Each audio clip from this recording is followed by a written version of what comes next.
Nous allons voir Jean-Louis Hébré et ses comédiens, Matra, Colombert, Roy. Dernière répétition avant la reprise de Love. Love, c'est une pièce de Murray Chisgal, auteur américain à succès. Il a coécrit Tootsie. Il a été joué par Dustin Hoffman ou encore Gene Hackman. Qu'est-ce qui fait tourner le monde? Pourquoi est-ce qu'on s'agite tant? C'est la valse des pantins qui ont le vertige du haut du pont. C'est des personnages assez improbables que l'auteur aime bien. Je le précise tout de suite, c'est des êtres humains. Mais ce que Chisgal a un peu la même vision que moi de l'être humain.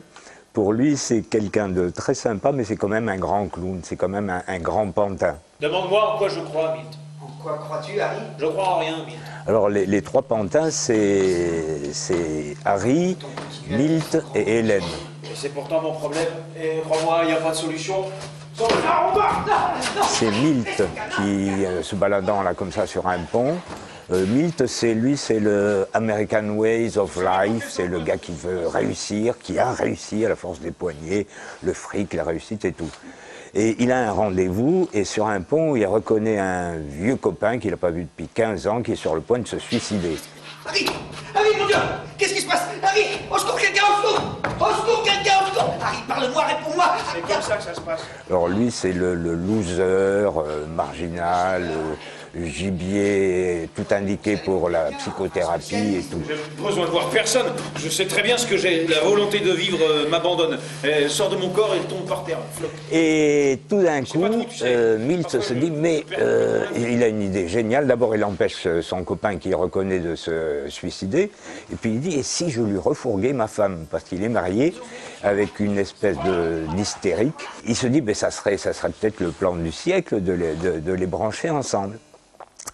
Et à partir de là, ça va se faire et ça va déclencher la ronde de ces trois personnages tout à fait improbables. Je t'entends pas, Milt.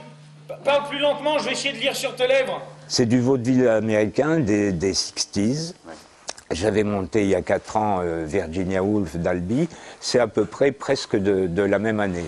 Tous les deux, c'était ils se tiraient un peu la bourre, Albi et Chisgal, c'était le théâtre de boulevard de ces années-là en Amérique.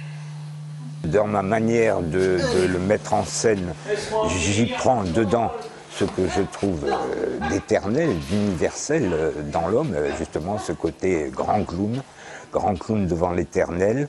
Et ça, bon, ben, ça traverse les âges. Hein. Une fois qu'on a ça à l'intérieur, ça y est pour toujours. Est-ce qu'il n'est jamais passé par la tête que si tu étais dans cet état, c'est parce que tu n'avais jamais ressenti la sensation que pouvait procurer l'argent?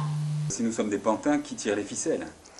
Alors, ben, ça dépend des écoles. Là, c'est le metteur en scène, en l'occurrence. Ouais. Oui, qui tire les ficelles. Moi, j'aime bien l'école qui dit que la tragédie, eh ben, elle est interne. Hein. Et il se fabrique ça tout seul, le bonhomme, quoi. Et ce que j'aime bien là-dedans, c'est que c'est une sorte de tragédie, mais de tragédie impossible. L'homme voudrait être très grand, parce qu'il a quand même un grand défi, c'est de vivre avec comme option la mort au bout. C'est quand même une condition tragique, mais il se trouve que dans cette tragédie, il y a des pots de bananes partout qui nous empêchent de garder cette posture de personnage tragique. Non, mais ça, la musique, peu importe le repère. Mais je précise bien, c'est une pièce où on rit beaucoup. Hein. Je veux absolument pas avoir l'air d'être un vieux pessimiste, que je ne suis pas, qui présente un spectacle qui ne serait pas celui de Chisgal. Hein. Non, on rit énormément, mais ce que j'aime beaucoup, c'est qu'au moment où on rit le plus fort, crac, ça peut se coincer dans la gorge et faire terriblement mal à la seconde suivante. Ça, j'aime. Bon, ben la vie, c'est ça quand même. Hein. Est-ce que ta mère t'a jamais embrassé? Oh, une seule fois! Parce que j'avais mis ma tête entre la photo de Clark Gable et ses lèvres.